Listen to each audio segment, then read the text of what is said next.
noite, que a paz, a presença do Senhor Jesus, o seu amor esteja sobre a sua vida, trazendo ao seu coração uma reflexão, de tudo que o Senhor tem feito, do que Ele tem cuidado de você, do amor que Ele tem demonstrado, livrando a sua vida e pelos anjos, que o Senhor ordena ao nosso redor para nos livrar, para nos guardar, que nós possamos ter essa confiança em Deus e essa consciência, Eu queria ler com vocês Romanos 6, fala: livres do pecado pela graça.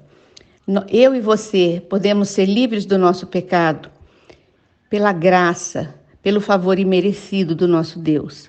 Versículo 1 diz assim: que diremos, pois?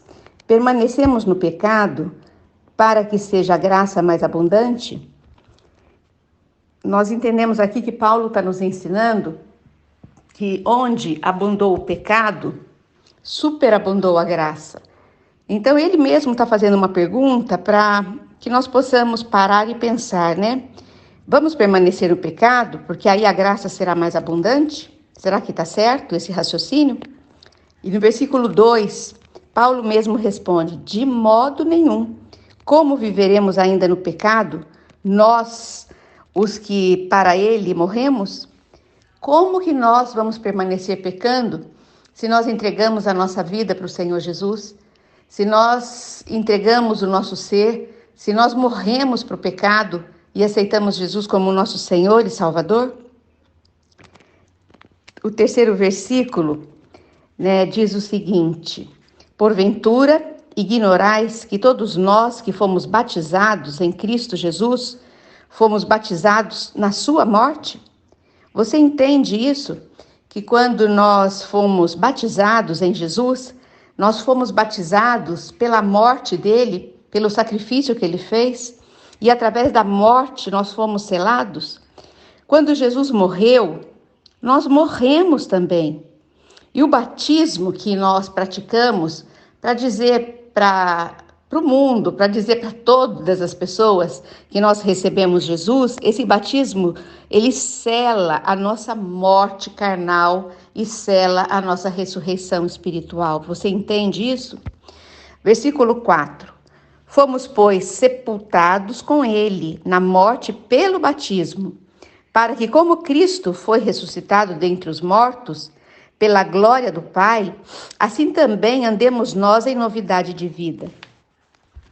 Queria enfatizar com vocês aqui, quando nós praticamos o batismo, quando nós entendemos que o batismo não é uma aliança que nós fazemos com a igreja, com alguma denominação, não. O batismo, ele é bíblico.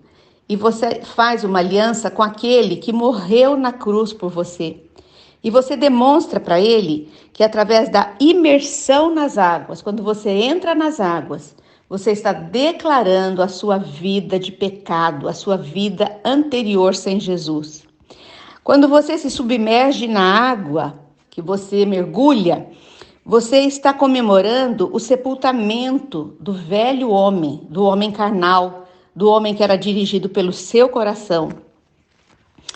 E na imersão, quando você levanta das águas, você está comemorando a ressurreição do novo homem.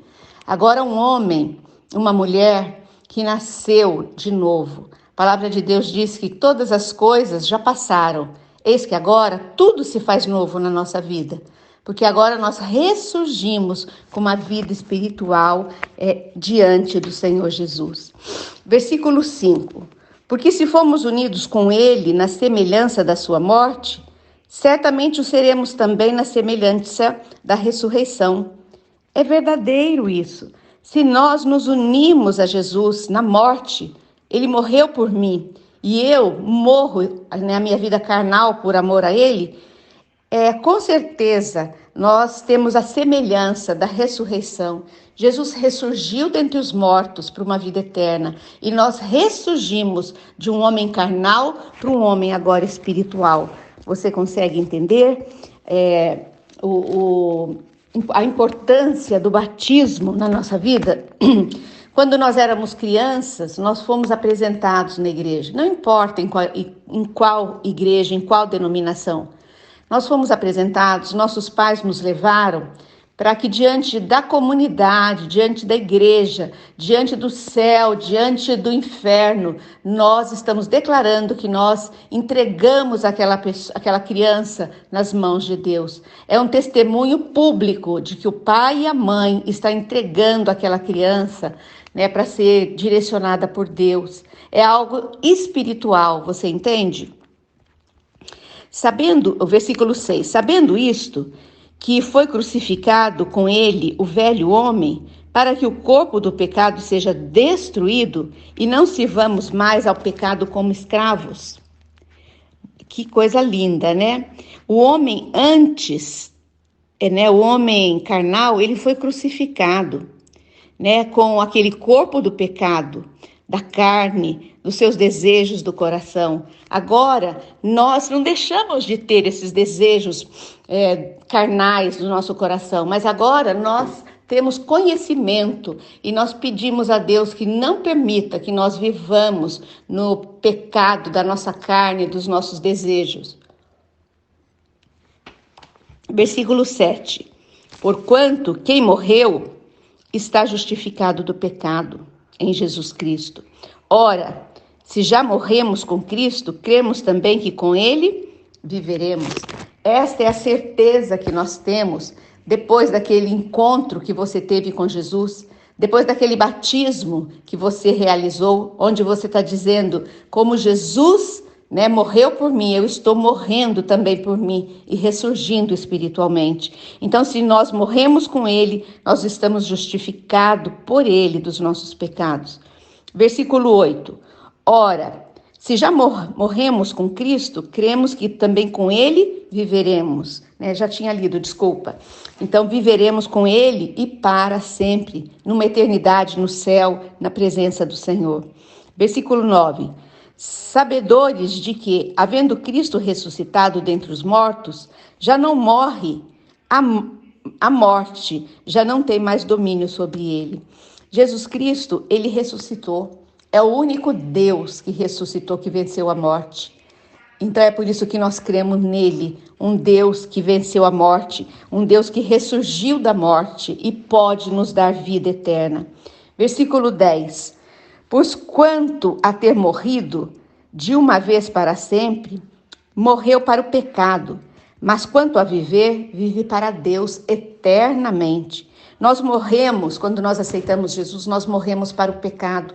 Nós estamos dizendo não para o pecado e estamos dizendo sim para viver eternamente com Deus. Versículo 11. Assim também vós, considerai-vos mortos para o pecado, mas vivos para Deus em Cristo Jesus. Você precisa considerar, você precisa se lembrar que agora você tem uma vida nova no Senhor Jesus. Você tem uma esperança nova. Você tem o céu preparado à tua espera. Você tem os teus pecados perdoados através do sangue do Cordeiro Jesus Cristo. Versículo 12. Não reine, portanto, o pecado em vosso coração mortal, de maneira que obedeceis às suas paixões. Aqui fica muito claro. Não deixe mais o seu coração, as suas paixões, os seus desejos, as suas vontades te dominarem. Não deixe mais. Que você possa ter força sobre isso e dizer, Senhor, me ajuda, eu não quero reagir mais como uma mulher, um homem carnal. Eu quero reagir como Jesus faria. Versículo 13.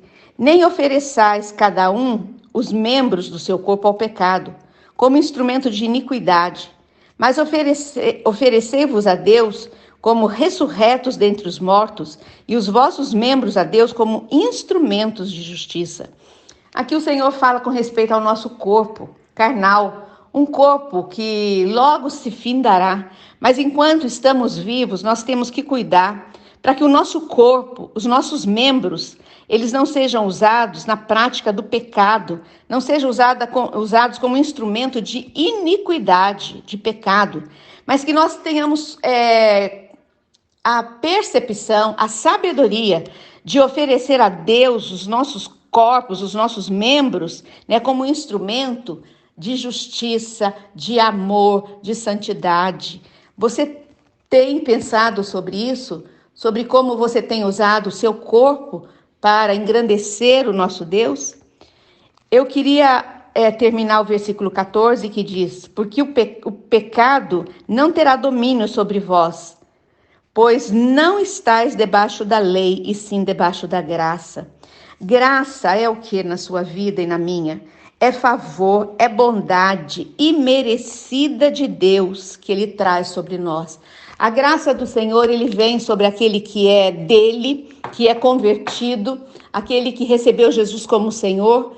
Mas a graça do Senhor vem também sobre aquele que não conhece o Senhor Jesus, que não se entregou, que não teve essa experiência maravilhosa de recebê-lo.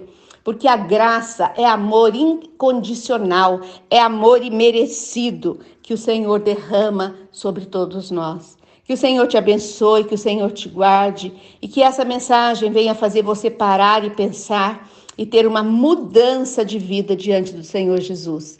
Boa noite, que o Senhor te abençoe. Até amanhã nesse mesmo horário.